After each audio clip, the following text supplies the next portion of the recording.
একদিন বিকেলে নীল আকাশের নিচে সবুজ গাছগাছালিতে ভরা নদীর ধারে একটা সাদা সুন্দর হাঁস হেঁটে বেড়াচ্ছিল।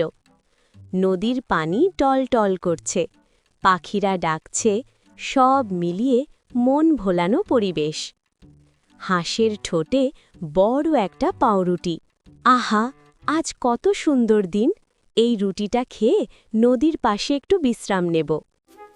ঝোপের ভেতর লুকিয়ে সব দেখছিল এক লোভী শিয়াল। তার চোখ পড়ল হাঁসের ঠোঁটের রুটির দিকে। ওই রুটিটা যদি আমি পেতাম! আজ সকাল থেকে কিছু খাইনি। শিয়ালের পেটে গুড় গুড় শব্দ। শিয়াল ধীরে ধীরে কাছে আসে। ওহে সুন্দর হাঁস, কেমন আছো? আমি ভালো আছি। তুমি কে?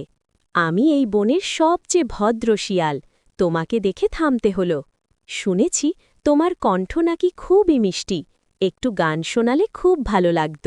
শিয়ালের কথা শুনে হাঁস বুঝে গেল, এই কথার ভেতরে নিশ্চয়ই কোনো ফাঁদ আছে। এই শিয়ালটা নিশ্চয়ই আমার রুটির দিকে তাকিয়ে আছে।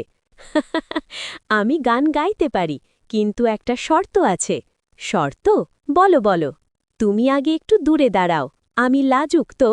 শিয়াল লাফ দিয়ে পেছনে যায়। শিয়াল গম্ভীর গলায় বলে, এখন ঠিক আছে, এখন গাও। হাঁস রুটিটা শক্ত করে ধরে ডানা ঝাপটায়। আর দেরি করল না, সে ডানা মেলে নদীর ভেতর উড়ে গেল। আরে আরে, এ কি হলো? হাঁস নদীর মাঝখানে বসে। শিয়াল নদীর ধারে দাঁড়িয়ে রইল। রুটি তো গেলই, সাথে গেল তার লজ্জাও। ধুর, লোভ না করলে আজ অন্তত রুটি পেতাম। হাঁস দূর থেকে কথা বলে। শোনো শিয়াল, লোভ করলে বুদ্ধি কাজ করে না, আর বুদ্ধি থাকলে বিপদ এড়ানো যায়। এই গল্প থেকে আমরা শিখি, লোভ করলে ক্ষতি হয়, আর বুদ্ধি থাকলে সব সমস্যার সমাধান হয়। লোভ নয়, বুদ্ধিই আসল শক্তি।